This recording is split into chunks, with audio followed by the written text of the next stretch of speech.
What's up, guys? This is Corey with the Dirt City Gem, back on another video for y'all. So today we are continuing our look at the Set 7 previews. We got some more information dropped this morning. Not quite as much as last week, but we still got some juicy kind of stuff I kind of want to take a look at.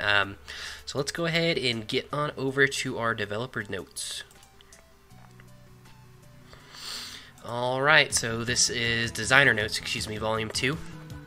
So welcome back for our second volume of Designer Notes for Series 7, Assault of the Saiyans. Today we're looking at what you can expect from Red Green, Broly Saga, Yellow Blue, Universe Survival Saga, and other Series 7 inclusions. And then next week it says there's going to be another Designer Note. So it looks like they are changing their format a little bit. So in the past, usually by now, they're already like revealing cards and stuff, but now we are just like kind of peppering them in a little bit. They're not going as wide with what they're showing us, which is good and bad. They're being a little bit cagey about it, so it's definitely interesting. So let's go ahead and get into the first step. We've got the Broly Saga, the red-green stuff. And so we're putting Broly from DBZ in another main booster pack. Broly becomes trapped inside ice, but is revived and goes on rampage, yada yada. The theme of this era is the battle between Gohan and friends and the revived evil Broly. One of the characteristics unique to red cards is the ability to deal direct damage to your opponent, and the front side of BT7001, which is this Gohan here, has a skill that does just that. Combine that with Sand Kaba and things like Intensifying Power Trunks to deal lots of damage to your opponent in the early game. Let's go ahead and take a look at this leader here. Again, they're only showing us the backside at the moment, which we'll cover a little bit why I think that is here in a little while. But this is Son Gohan and Son Goten Brotherly Bond. So it's Son Gohan Adolescence and Son Goten. It's Saiyan Earthling Broly Saga, 15k red. Auto Sparking 5. Whenever this card attacks, draw a card. Auto once per turn. When one of your battle cards activates an alliance, choose up to one of your opponent's battle cards with 30,000 power or less and KO it. So alliance, for those of you who remember, is on the multicolored cards. Whenever it attacks, you can tap down other red-green cards, and the card with Alliance gets the pump, whatever the cards that you tap's battle power was. And then it's Activate Main once per turn, Sparking 5. Choose 3 cards in your hand and place them in your drop area. Choose all of your red and green battle cards. Then both the chosen cards and this card gets plus 10,000 power for the duration of the turn. So this is a really great go wide type effect. All of your battle cards get plus 10k, and the leader gets plus 10k. It is a neg 3, but this is an incredibly strong effect. Whether you're red and going wide, red-green, you're thinking veggies like instantly. The other thing is that we've got our cards with Alliance, like our Broly and then the Goku and Piccolo that we saw last week. If you give him plus 10k, then all of your other battle cards 10k, and you're swinging for a big finish, then you're tapping them down. What were 5Ks or whatever now become 15Ks. So now that card of Alliance is getting 15, 15, 15, and whatever it is, in addition to the 10 that he already gets from this boost, which could make it really, really powerful. And then obviously just having a leader that is a 25k swinging in is really nice. Some other things that kind of combo with this, we have the 2-drop Trunks GT that was released at Anniversary Box. Whenever he gets a boost, you draw a card. You think of cards like Burst Attack Son Gohan. Whenever he swings, if you got 4 or less cards in your hand, you draw 2 cards. So that's a nice way to refill it. Even lowering your hand size, you think of the cards like MCC Gohan. That comes into play cheaper if you've got a lower hand size. So a lot of different interactions there. Obviously, when it's talking about red-green, you're thinking of like veggies going really wide, making all those really big and huge. A lot of interesting stuff there. Obviously, we don't see what his front side is, but it does mention that he has some type of ability that deals direct damage to your opponent. So it's really interesting. We're going to try to see how they balance that out. Hopefully they don't do anything that's too crazy with that. Another thing that's interesting is because he is Red Saiyan, he does get the full effect of a card like Triple Flash. And because he gives your battle cards plus 10k, now that Triple Flash already gets the Triple Strike, or he already has Triple Strike, but then he gets where he can't be negated and everything for the duration of the turn.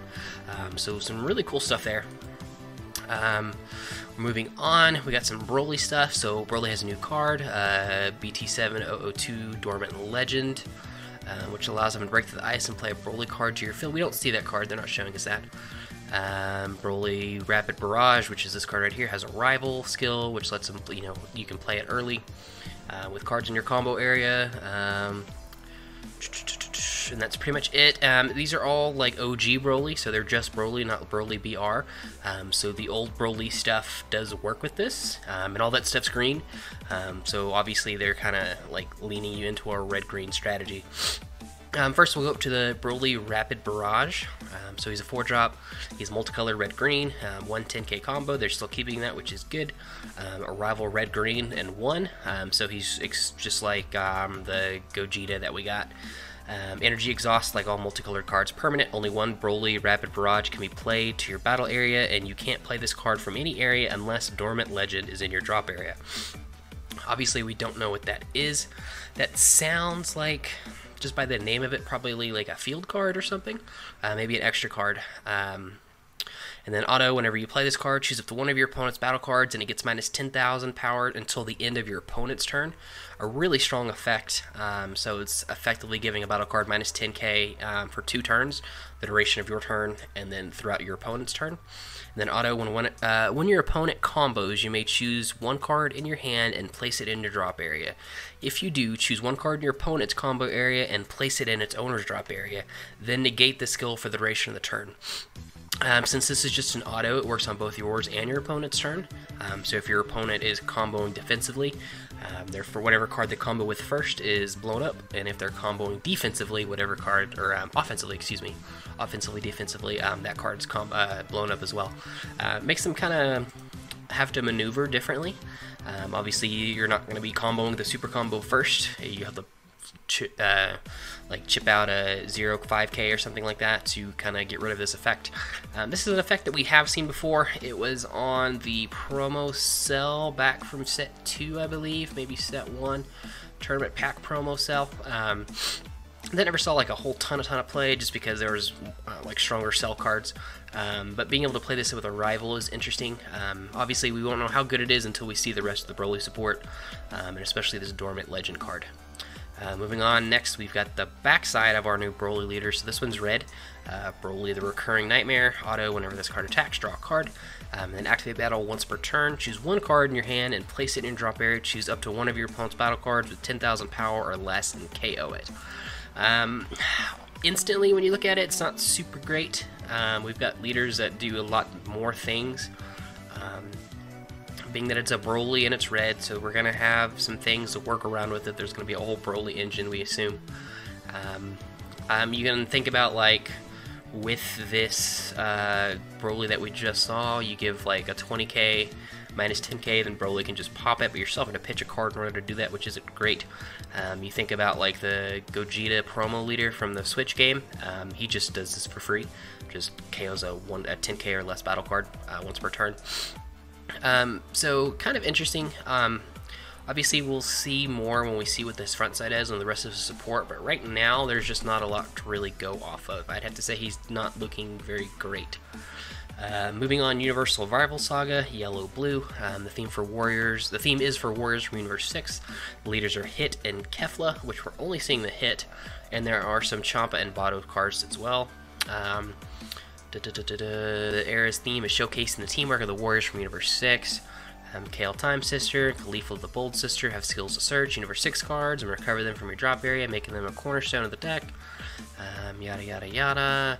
It mentions Kappa the Revoker, the promo, we'll get to hear that in a little bit, from the championship packs.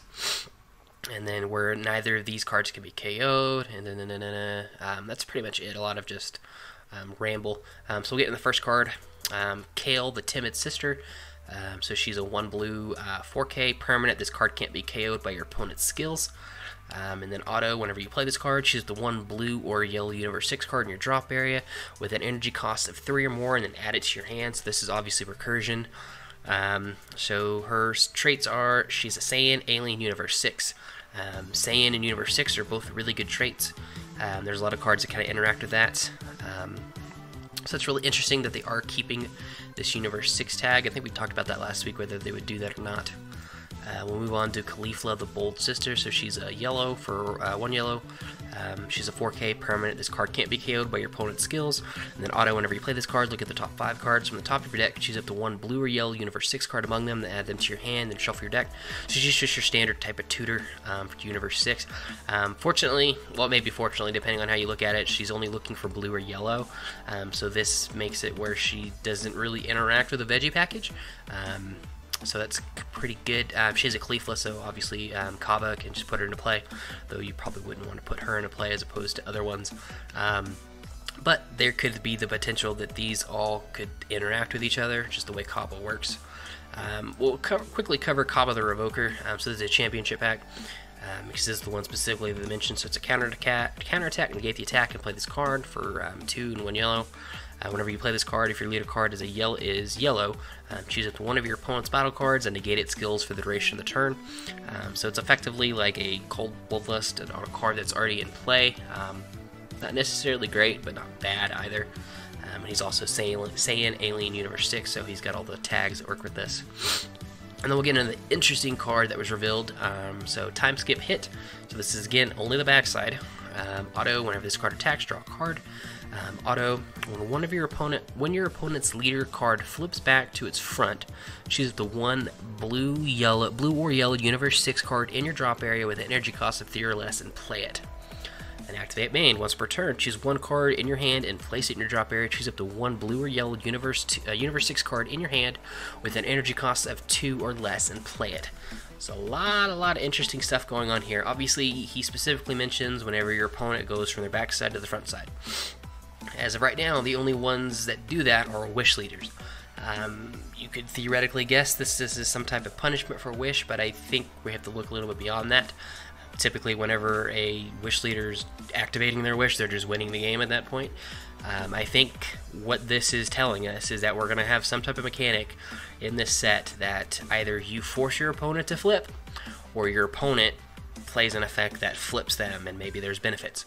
Part of the reason I think this is because we've not been seeing the front side of these leaders, we've only been seeing the back. Makes me wonder if maybe the front side of these leaders are very good as well, and you get advantage by playing on the front side. The other thing that kind of leads me to think of this, the Draft Box Vegeta leader that was revealed, on his front side, he says that if your opponent is flipped and you're not, he gets plus 5k on your turn, and then he's got critical. So on your turn, if your opponent's flipped and he's not, he's a 15k critical, which is really good. He's kind of vanilla on his back, other than gaining the all colors permanent. So a lot of interesting stuff. And then we talked about last week with the Zamasu leader, who whenever he's flipped and whenever he attacks, and whenever he's flipped on your turn, he gets minus 5k, so he's at 10k. So there's some stuff going on. We're not quite sure. I don't know that they'd lean a whole ton into you having an effect that flips your opponent. That feels like that could be like incredibly powerful. But you never know. They release a lot of weird stuff sometimes. But this hit is definitely interesting. Regardless of whatever those mechanics are, this hit's already better than the first hit that we had. He just is. That other hit was just real bad. And he's yellow, so he gets all the good yellow stuff. So yeah, definitely interesting there. And then here they just kind of talk about the Infinite Sand rares, which are effectively just like the campaign rares or the future rares that they've been releasing in the last couple sets. These aren't going to be multicolor cards. We already saw these last week. It's the Super Saiyan 3 Nappa, Super Saiyan 3 Trunks, Super Saiyan 3 Broly, Kefla, and then Super Saiyan Son Goku, Zeno. So that kind of stuff. And then they talk about the pre-release. And that's pretty much it. Not a lot of content this week that they released, but like I said, there's a lot of interesting things going on. We're kind of getting a little bit more of a feel of what's going to be happening, and like I said, it's definitely interesting to see them play around with leaders flipping back and forth. Be very curious to see how deep they go into this, how they go about balancing it. Hopefully they go about it the right way. And there's positives to being on your front side as opposed to being on your back side. And that's kind of what I was going to with the Broly leader, since he's just so mediocre on his backside. Maybe he has a very good front side that he'd almost rather be on his front side. So it's definitely interesting. Maybe we'll see it with this Dormant Farewell or Dormant card that they're talking about. Maybe that has something to do with that interaction. So that's definitely interesting. And then we're also, when they talked about this Gohan right here, they talked about on his front side, he has an ability to cut or burn your opponent's life. If he's one of those leaders that is going to be flipping and everything like that, depending on how strong that ability is on the front, will make this leader either really, really good or really, really busted. So a lot of really fun stuff to see there. But anyway, guys, that is it. That is set 7 so far. I think they're going more this route where they're not going to be revealing a whole ton. Hopefully we'll start getting some more cards soon here. They get revealed and everything like that. But that's it, and we will see y'all next time.